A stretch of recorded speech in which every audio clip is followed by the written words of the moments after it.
If you're on a tight budget and you're looking to get into the laser engraving business, this is a great place to start. This is Brett's Builds, and today we're taking a look at the WizMaker 2.5 watt wand mini. All right, so this is the WizMaker WAND MINI 2.5 watt laser engraver, and depending on what material you're using, it's also a laser cutter. It can technically cut through your standard 3mm hobby plywood, but will cause more burning than higher watt models, so beware of that. But for $100, get ready to be impressed. It's a diode laser coming in at 2.5 watts for a working area of 155 millimeters by 135 millimeters, so nice and compact for desktop usage. You can engrave just about everything, but like most diode lasers, you can't do clear material like glass and clear acrylic because the light will just shine right through and you won't actually be cutting anything. Also, and this goes for all laser engraving and cutting, hobbyists, please listen, be very careful with plastics. If you're just starting out, you cannot do certain types of plastics. I'll have a list here on screen of what you shouldn't cut or engrave because of how toxic it is. So just be very careful. Always ventilate your space. Always look up what you're about to engrave and cut to make sure it is safe. Everything creates some sort of toxic fume when you're engraving, so ventilate regardless, but be very cautious and look up specifications prior. Getting back to the laser though, the laser itself has a top speed of 12,000 millimeters per minute and has a very easy and intuitive manual focus feature. It also features a tilt and fire detection system for extra safety and is compatible with numerous laser cutting accessories found on WizMaker's website. Unboxing and assembly took less than a minute and doesn't require any tuning or future assembly to start using. The laser itself comes with a power cable, USB cord, safety glasses, and an extra belt amongst a couple other miscellaneous things for repair and maintenance. So I don't actually own a computer. I have to borrow this one from work or borrow my wife's if she's not using hers. But knowing that this is compatible with both Mac and PC is amazing. I'm not good with computers, so knowing that I was able to set all this up in like 5 minutes and actually start using it, that's a huge win. Like I don't like when things are overly complicated. It just takes the fun out of it. So rest assured, if I can figure this out, so can you. This is even compatible with smartphones, but that's a little over my head. I'm just going to try to manage with a computer for now and see how it goes. I did have to download a driver. No idea what a driver is, but I'll link it in the description if you're also on a Mac.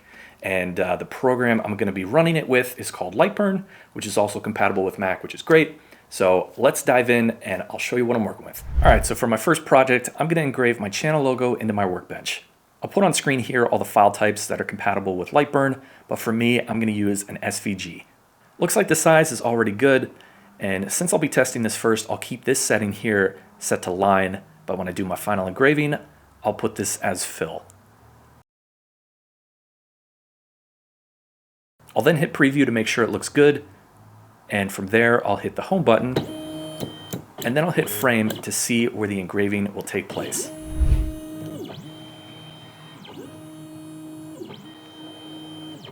Nice.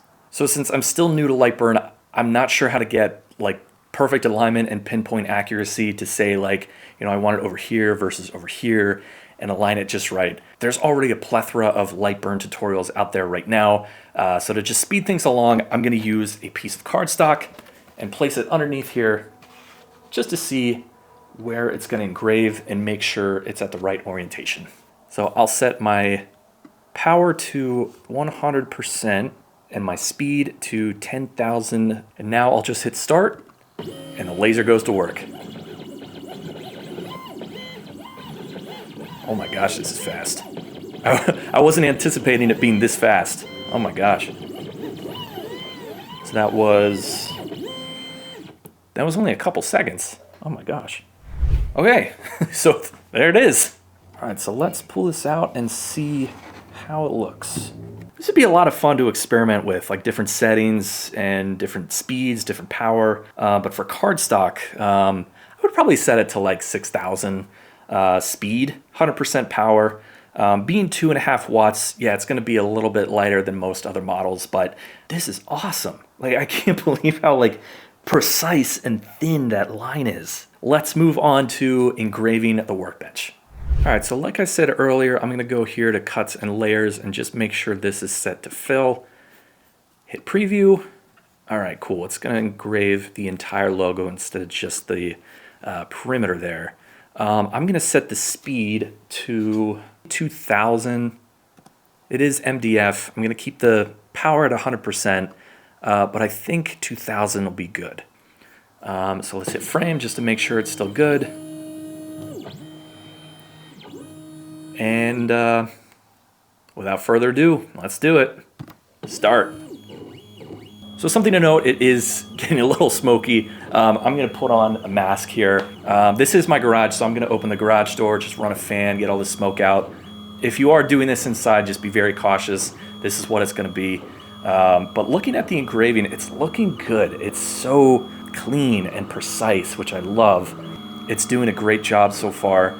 I'm gonna set up time lapse so we can see a view of this. So yeah, I'll check back in.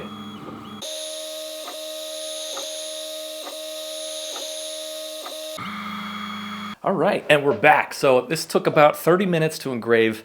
I had the doors and windows open for ventilation, and now it's a little chilly in here, but this thing did a phenomenal job. Let's get you in for a closer look to see how it did. Okay, so first impression, I am impressed. The laser goes back and forth laterally like this, right? So you'd think like around the curves there, you'd have like some pixelation or something, but there's none of that. Like it is such a clean, crisp line the whole way around, all the way through the curves of the letters. I didn't prep the surface, so there's like globs of paint and glue that solidified and made it an uneven texturing, but that's because I didn't prep the surface. That's not because of this. Yeah, this is like really cool. Like I could just take this and put it on any surface I want. There you go. For $100, like that's awesome. All right, so now that I've done the MDF surface of my workbench, got my logo on there, looks really nice.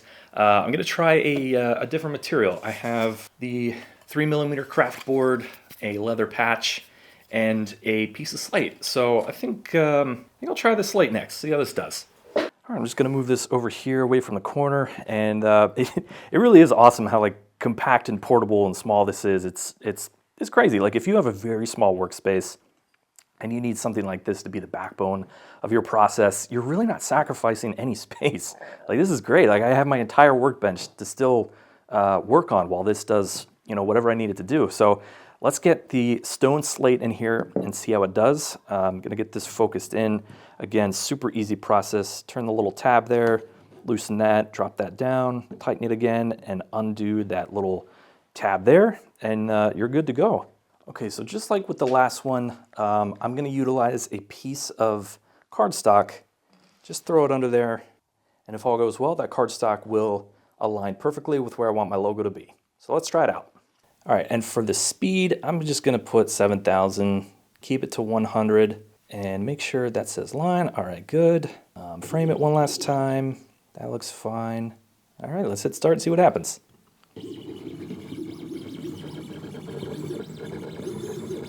Let me go home, and wow, that looks awesome. It is a little small, so let me just push it up just slightly. All right, so I enlarged it just ever so slightly and got it repositioned. I think this is gonna look good, so let's move cardstock out of the way. Come over here to computer, set this to fill. Preview, real quick. That looks good. Give it one more frame. That looks good. And I'm gonna change the speed to 100. See how that looks. And start. There it goes.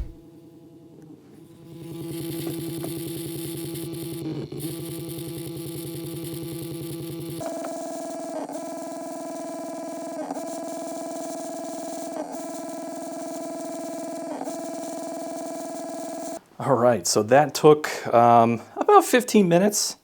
Let's send this home, get you a clear view. Wow, that looks awesome.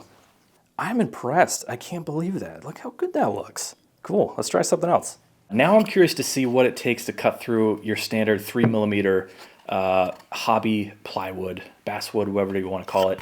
When I tried this earlier, I was able to get through with, but it burned it a good bit, but I realized like you could do multiple passes, right? So let's experiment, let's see what happens. Okay, so that just finished, took about 10, 12 minutes, somewhere in between there.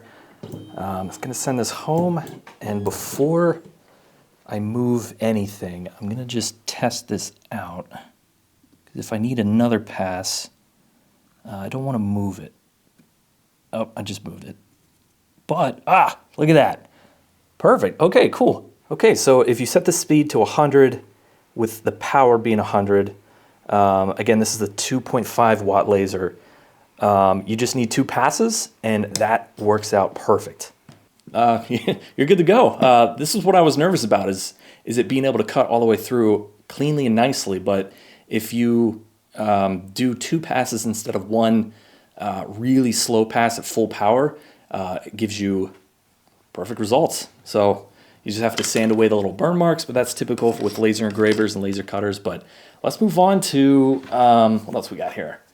Leather. Let's try some leather out.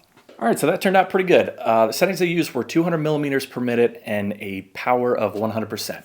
But I think now we should move on to creating a product that you guys can sell at craft shows or online retail stores that I think is perfect for a laser like this.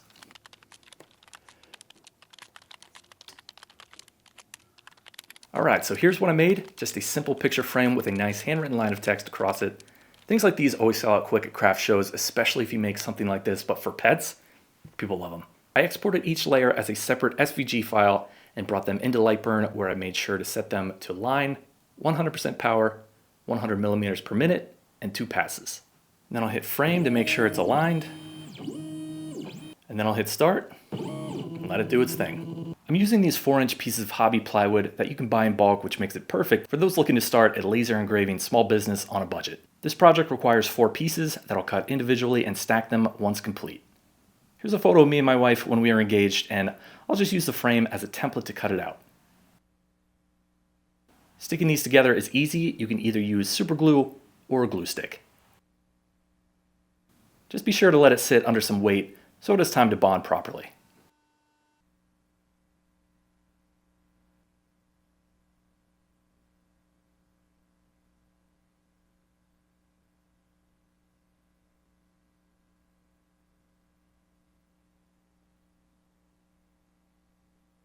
And there you go, a quick and easy project you can mass produce for your next craft show. Okay, so final thoughts, I really like it. Yeah, the 2.5 watt is a little underpowered for large scale use, but what's important here is the ease of use, affordability, accuracy, and opening the door to new capabilities as a maker who is on a tight budget but still wants to start their laser engraving journey. I was blown away by how easy it was to get started, and it got me very excited to get back out here into my workshop and start making again after such a cold winter without any heat. So thank you again, WizMaker, for sending me the WAND Mini 2.5 watt laser engraver. I had a lot of fun working with it. If you guys have any questions at all, let me know in the comments. I'll do my best to answer each one of them. Check out the description for affiliate links for all the products featured in this episode. And if you can, like, subscribe, comment, share, all that good stuff really helps get these videos out into the algorithm, helps this channel grow even more. And thank you again for watching, and I'll see you guys in the next project.